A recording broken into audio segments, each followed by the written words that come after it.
मेरा परिवार, मेरा परिवार,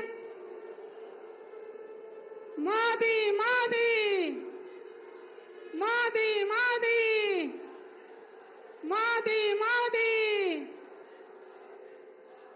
मोदी मोदी,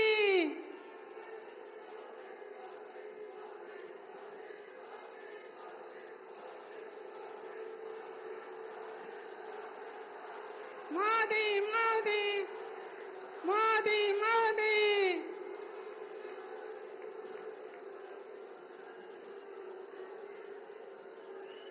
अब हमारे ऐसे यशस्वी विश्वविख्यात हमारे माननीय प्रधानमंत्री जी का स्वागत हमारे उत्तर प्रदेश के उप मुख्यमंत्री ब्रजेश पाठक जी के द्वारा स्मृति चिन्ह देकर।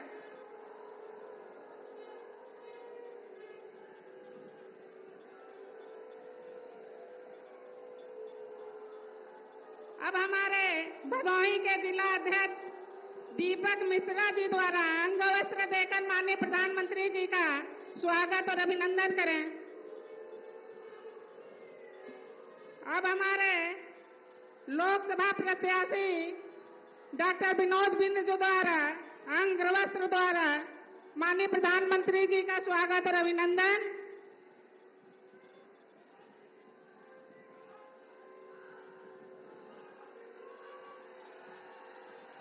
मोदी मोदी, मोदी मोदी, स्वागत है भाई, स्वागत है, स्वागत है भाई, स्वागत है। हम अपने यशस्वी प्रधानमंत्री मंत्री जी का स्वागत और संबोधन के लिए प्रदेश के उप मुख्यमंत्री बड़े भाई ब्रजेश पाठक जी से को। भारत माता के, भारत माता के।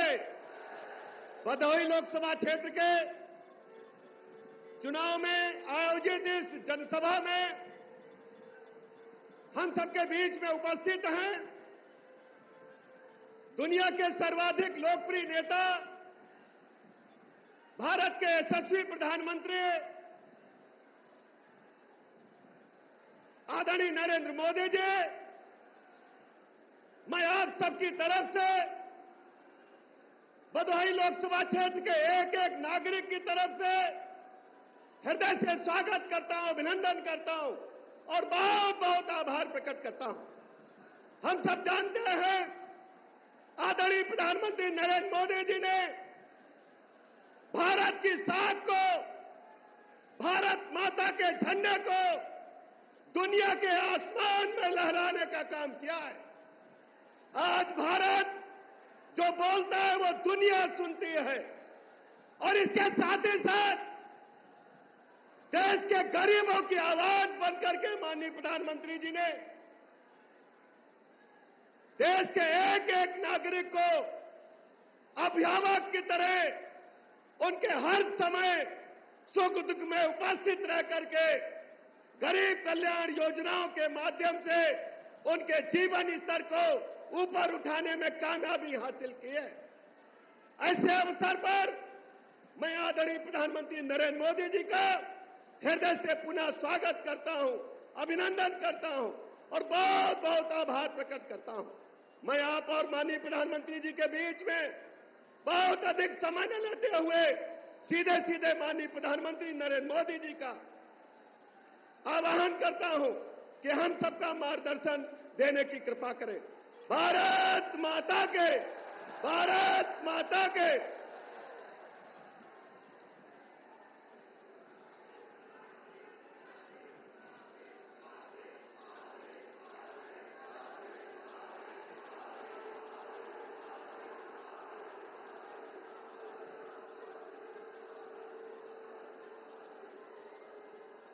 बोला विंध्यवासिनी मैया की।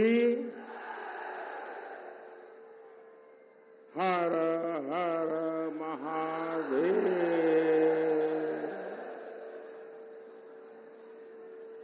हम सीता मैया,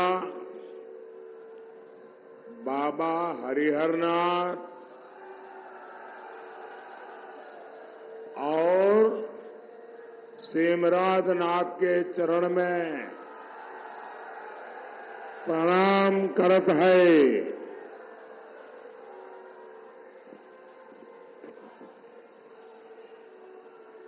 आज सीता नवमी के पावन दिन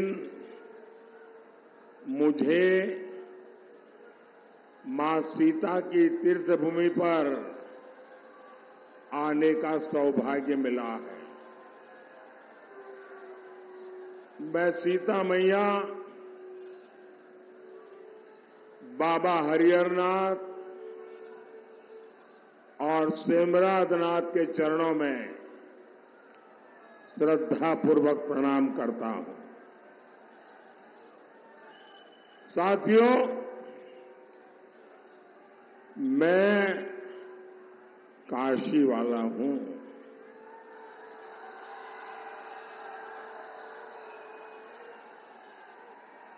और काशी वालों के लिए तो भदोही अपना ही घर है।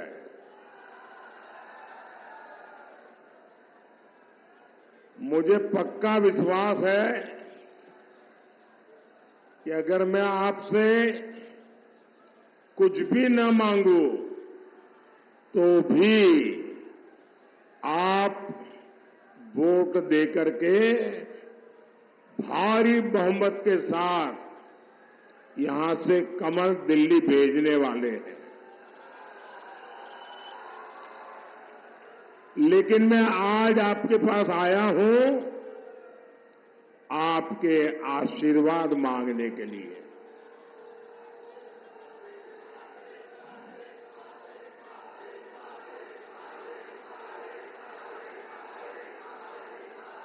इन दिनों दुनिया भर के अखबार वाले, टीवी वाले, कैमरा वाले हिंदुस्तान में चारों तरफ इस चुनाव का जायजा ले रहे हैं। लेकिन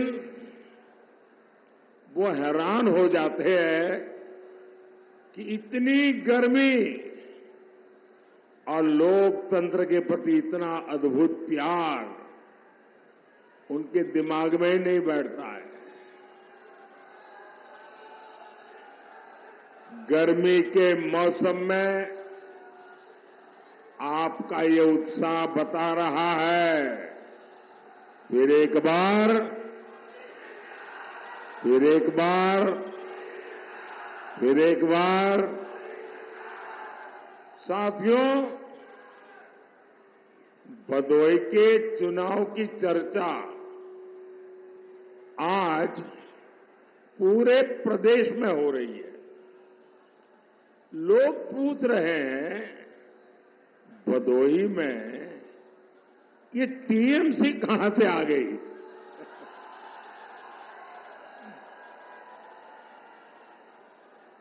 कांग्रेस का तो पहले से ही यूपी में कोई वजूद नहीं था।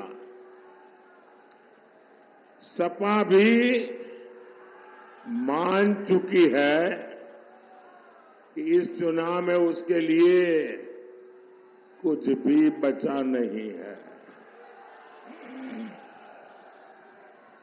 सुपड़ा साफ हो गया है। इसलिए भदोही में ये सपा वाले मैदान छोड़ करके ही भाग गए।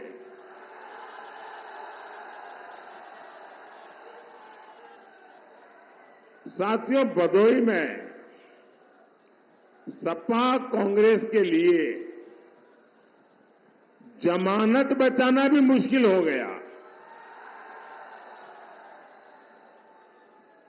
इसलिए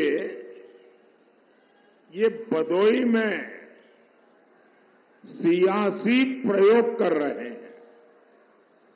आप जानते हैं इनका ये प्रयोग क्या है? ये यूपी में बंगाल की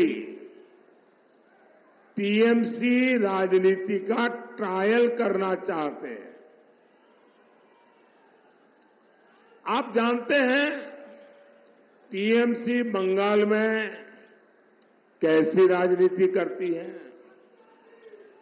न्यूज में, टीवी पर आपने जरूर देखा होगा। टीएमसी राजनीति यानी तुष्टीकरण का जहरीला तीर। टीएमसी राजनीति यानी राम मंदिर को अपवित्र बताना।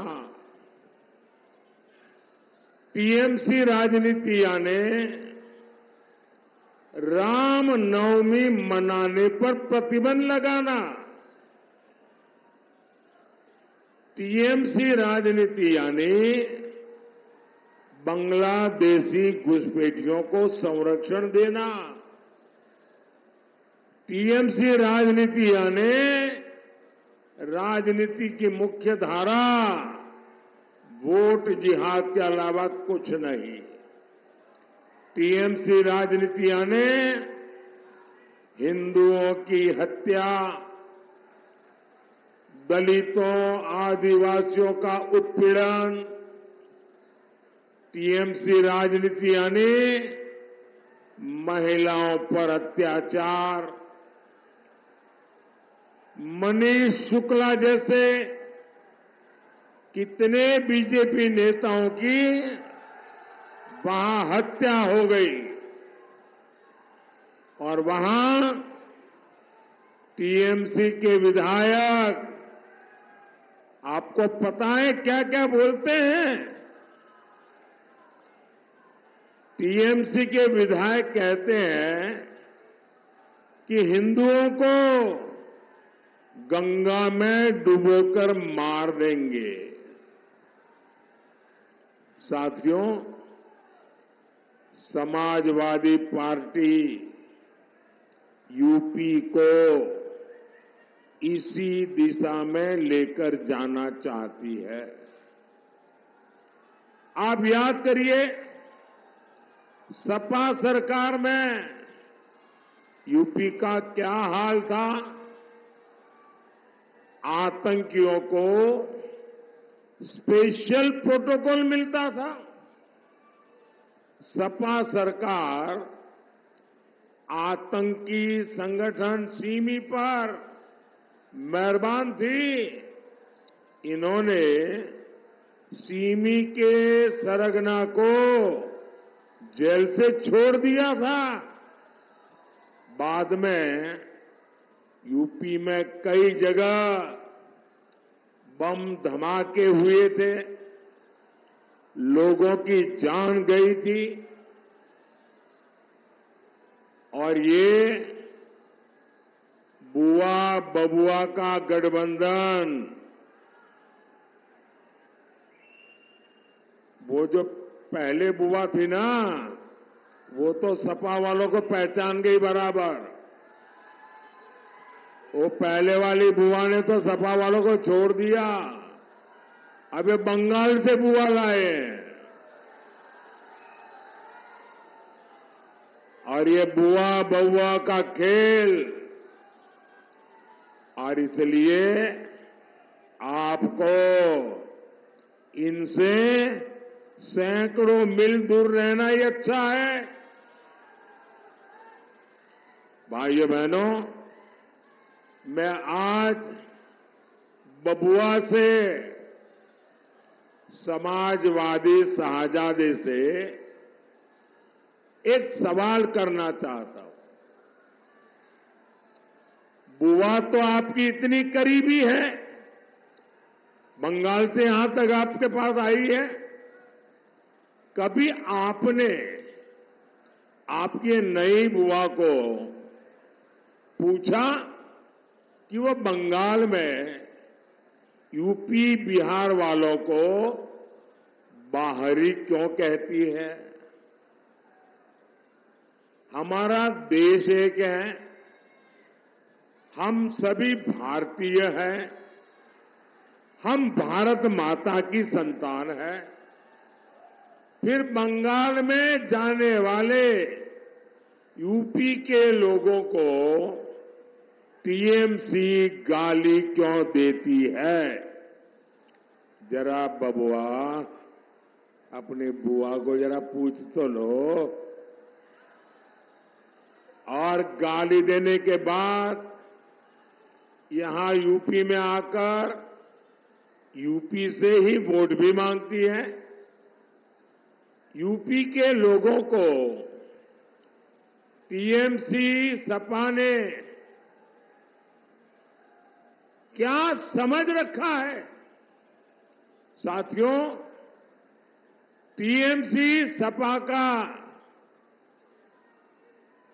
वो कौन सी चीज है इनको जोड़ती है? तो उनको जोड़ने वाली एक ही चीज है, वो है तुष्टीकरण। तुष्टीकरण के ये ठेकेदार भारत की पहचान बदलना चाहते हैं। ये वही लोग हैं जो कोर्ट में भगवान राम को काल्पनिक बताते थे।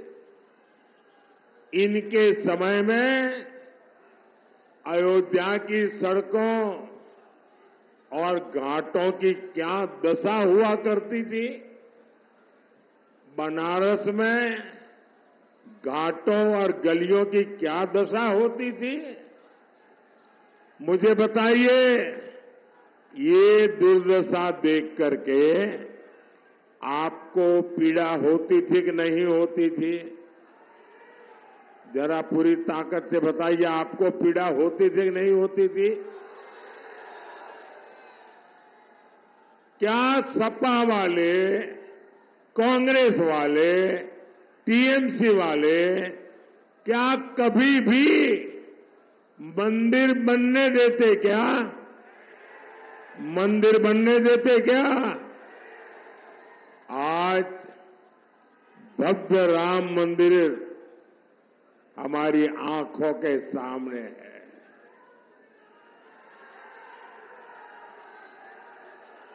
जय श्री राम,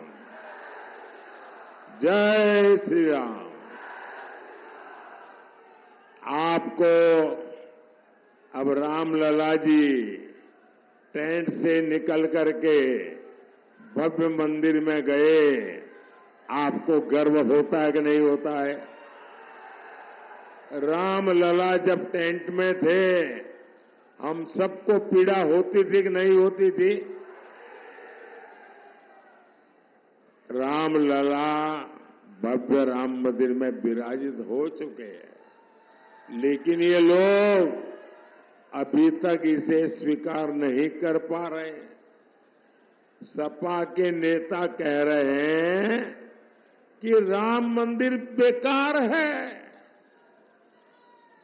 कांग्रेस के शहजादे कोर्ट के फैसले को बदलकर राम मंदिर पर ताला डालना चाहते हैं और रामलला को फिर से टेंट में जीने के लिए मजबूर करना चाहते हैं।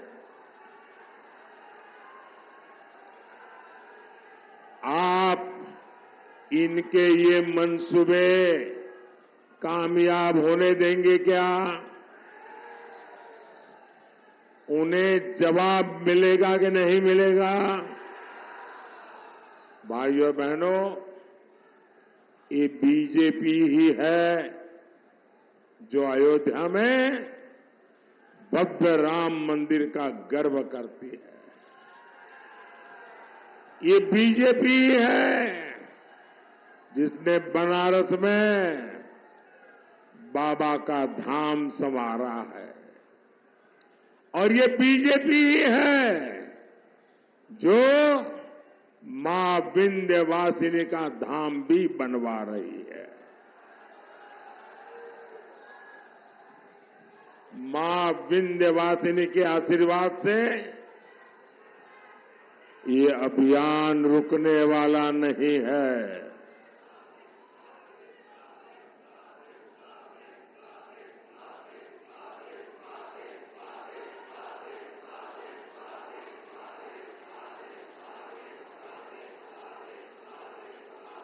साथियों,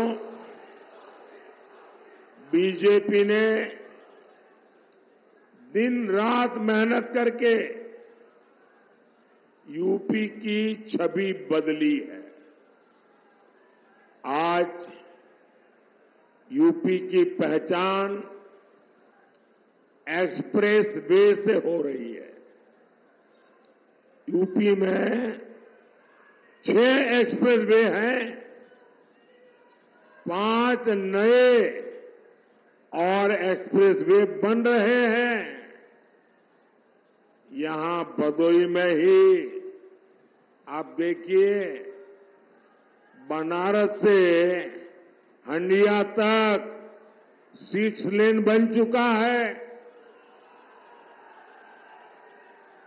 भदोही रिंग रोड फेज 2 का काम भी हो रहा है। मछली शहर से बनारस तक नेशनल हाईवे का काम हो रहा है। 2017 तक यूपी में केवल 7 एयरपोर्ट थे। आज यूपी में 17 एयरपोर्ट है, 17।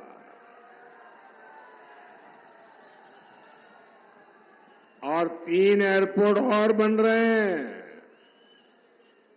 बनारस से देश विदेश के लिए इतनी फ्लाइट उड़ने लगी है।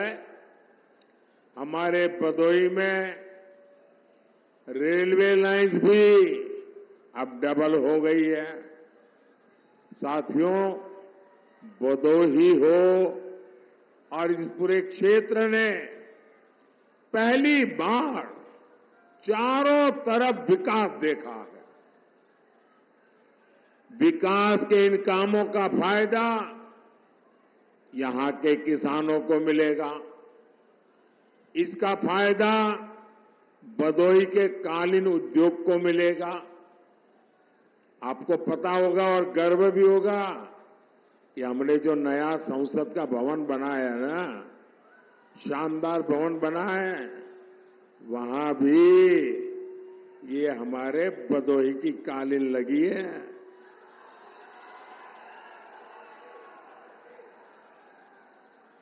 भदोही की कालीन को 1 डिस्ट्रिक्ट 1 प्रोडक्ट ओडीओपी 1 वाली पुलिस में ऊपर रखा गया है। भाइयों और बहनों, बीजेपी सरकार में 1 डिस्ट्रिक्ट 1 प्रोडक्ट योजना बहुत तेज गति से आगे बढ़ रही है।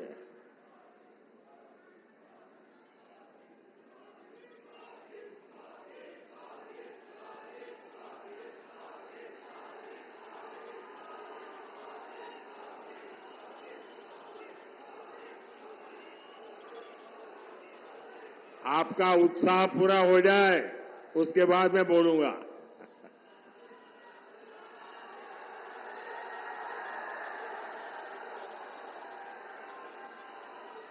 साथियों, मैं सच में कहता हूं, जब रात को बिस्तर पे जाता हूं ना, तो मुझे दिन भर आप लोगों के चेहरे याद आते हैं।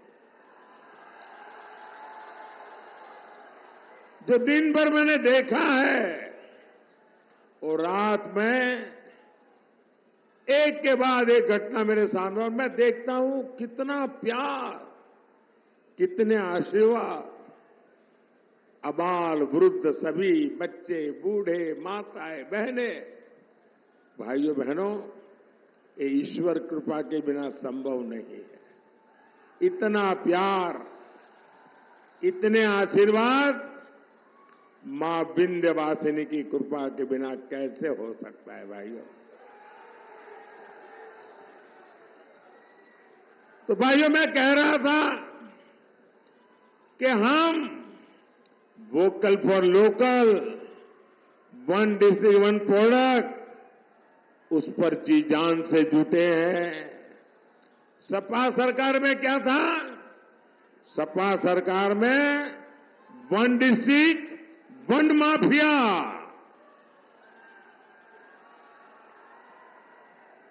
हर डिस्ट्रिक्ट का अलग माफिया,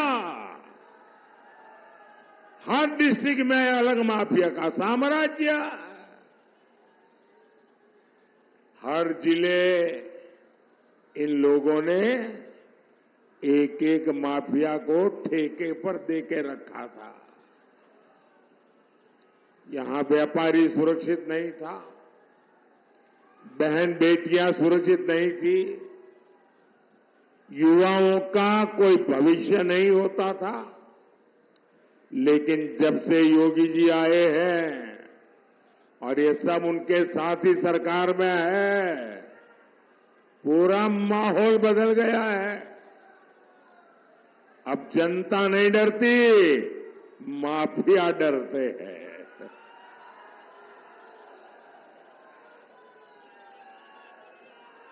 साथियों, सपा कांग्रेस जात पात के नाम पर गांव, गरीब, मजदूर, किसान का वोट लूट लेते थे। फायदा किसको होता था? ये जो वोट उठा करके ले जाते थे ना, मुट्ठी भर उन परिवारों को फायदा होता था। उनकी कोठियां बन गई, बड़े बड़े महल बन गए। उन्होंने किसी गरीब का मकान कभी नहीं बनाया, कभी किसान को कोई फायदा नहीं मिला। हमारी माताओं बहनों की चिंता पहले किसी सरकार ने की है क्या? गरीब की चिंता, गरीब का बेटा जब प्रधान सेवक बना, मेरे लिए सबसे बड़ा काम है गरीब को गरीबी से बाहर निकालना।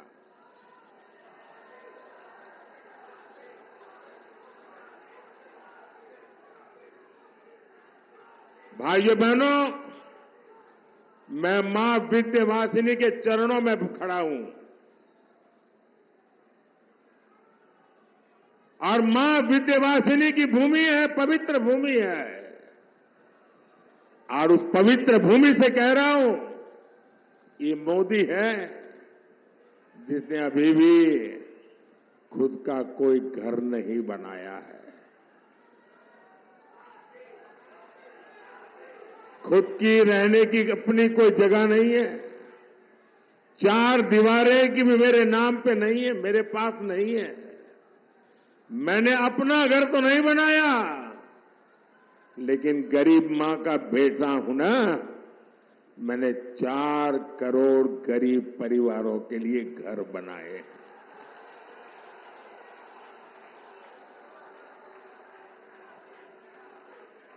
मोदी ने देश में 14 करोड़ घरों तक पाइप से पानी पहुंचाया है। और जब मैंने पाइप से पानी पहुंचाया ना, मतलब वो एक सिर्फ पाइप नहीं है, मैंने उन माताओं बहनों की पीढ़ियों की मुसीबतों को खत्म किया है। तब जाकर के माताएं बहनें आशीर्वाद देती। यूपी के 2.25 करोड़ परिवारों को इसका लाभ मिला है। हमने हमारी माताओं बहनों के लिए शौचालय बनवाए और यूपी ने तो मुझे बताया कि मोदी जी हमारे लिए शौचालय नहीं, हमारे लिए तो इज्जत घर है। और बाद में तो मैं देश भर में कहने लगा कि इज्जत घर कहते हैं हमारे यूपी के लोग। मैं उनकी तकलीफ जानता था। उन्हें धुएं से आजाद करने के लिए मुफ्त गैस सिलेंडर दिए। आज 80 करोड़ लोगों को मुफ्त राशन मिल रहा है। भाइयों बहनों, ये हमारे किसान मोदी के आने के बाद अनाज पैदा करने लगे क्या? मोदी के आने पहले भी तो धान पैदा करते थे ना, अनाज पैदा करते थे ना। ये सोनिया जी की एक रिमोट वाली सरकार चलती थी मेरे आने के पहले। उनको पूछा, सुप्रीम कोर्ट ने कहा कि गरीबों को अनाज दे दो मुफ्त में। उस समय के प्रधानमंत्री ने कहा नहीं, हम गरीबों को एक रत्ती भर भी अनाज नहीं दे सकते हैं, हम इतना बोझ नहीं वहन सकते हैं। वो गरीबी क्या जाने, ये जब आपका बेटा, आपका सेवक जो गरीबी को जी कर आया था, बैठा ना, 80 करोड़ लोगों को मुफ्त राशन पहुंच रहा है। क्योंकि मेरे मन में एक ही भाव है कि गरीब का चूल्हा जलता रहना चाहिए, गरीब का बच्चा भूखा नहीं रहना चाहिए। और मैं गारंटी देता हूं, आने वाले 5 साल भी ये मुफ्त राशन मिलता रहेगा। यूपी में 2.5 करोड़ से ज्यादा किसानों को किसान सम्मान निधि के 70,000 करोड़ रुपए मिल चुके हैं। 70,000 करोड़ रुपए। मोदी के काम क्या है ये आप सब जानते हैं ना। और इसलिए मैं काम गिनाने नहीं आया हूं, अगले 5 वर्षों में और क्या होगा उसकी मैं आपको गारंटी देने आया हूं।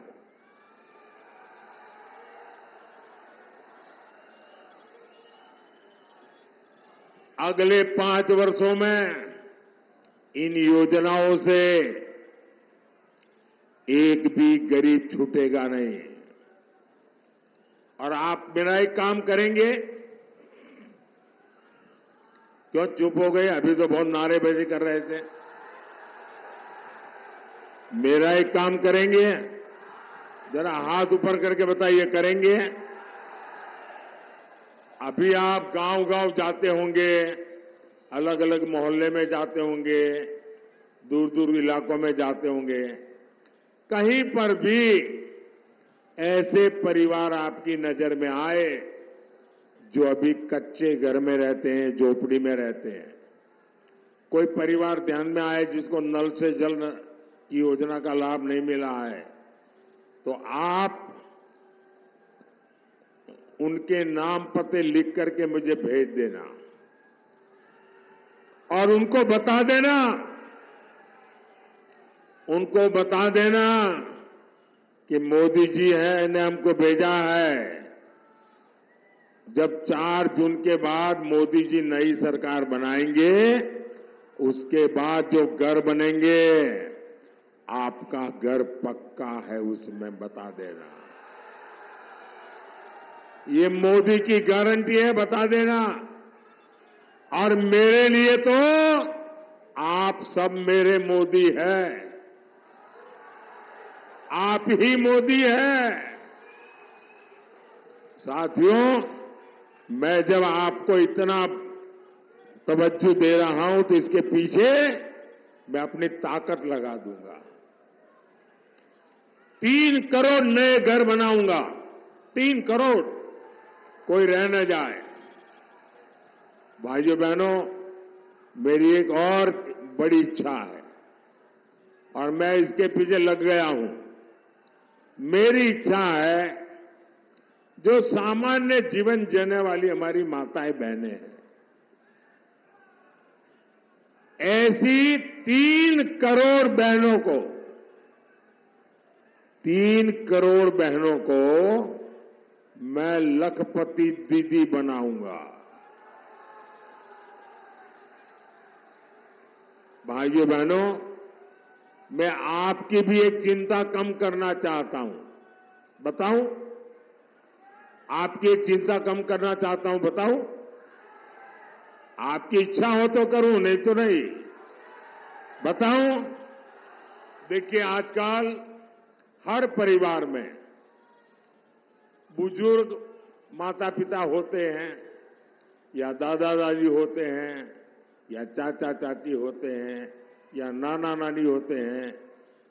हर परिवार में 70 से ऊपर की आयु का कोई न कोई तो बुजुर्ग होते ही होते हैं। अब जो बेटा कमाता है या जो बेटी कमाती है, उसको अपने मां बाप की तो चिंता करनी होती है जो बुजुर्ग है, और अपने बच्चों की भी चिंता करनी होती है।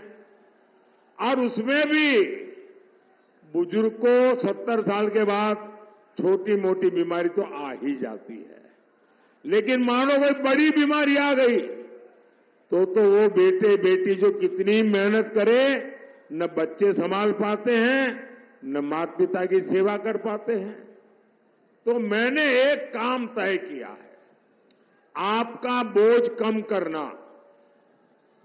जो बेटे बेटी कमाते हैं और जिनके घर में 70 से ऊपर की आयु के लोग हैं, आपकी चिंता मुक्त करने के लिए मैंने तय किया है कि आपके परिवार में कोई भी, आपके इलाका का कोई भी जो भी 70 साल के ऊपर का होगा, अगर वो बीमारी में है तो अब उनके बेटे बेटी को इलाज का खर्चा नहीं करना पड़ेगा, वो आपका बेटा मोदी करेगा। आपके माता पिता की सेवा वैसे ही मैं करूंगा जैसे आप करते हैं। और ये मोदी की गारंटी है। साथियों, मोदी ये सब कैसे कर सकता है? मोदी ये सब कर सकता है आपके वोट की ताकत से। मोदी के साथ आपके वोट की मजबूती बनी हुई है। 25 मई को आपका वोट केवल मेरे अनन्य साथी डॉक्टर विनोद कुमार बिंद को, और जब आप वोट देंगे ना विनोद जी को, तो वोट सिर्फ उनको नहीं जाएगा, वो मेरे खाते में आ जाएगा।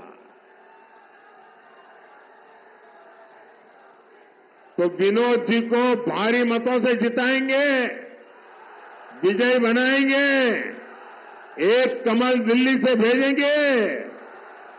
अच्छा, मेरा एक काम करोगे? जरा हाथ ऊपर के बताओ, करोगे? सबके सब बताइए, करोगे? अच्छा, ऐसा करना, यहां से जाने के बाद ज्यादा से ज्यादा घरों में जाना, ज्यादा से ज्यादा परिवारों में जाना, और जाकर के कहना कि अपने मोदी जी आए थे, मोदी जी ने आपको प्रणाम भेजा है। मेरा प्रणाम पहुंचा देंगे, हर परिवार में मेरा प्रणाम पहुंचा देंगे।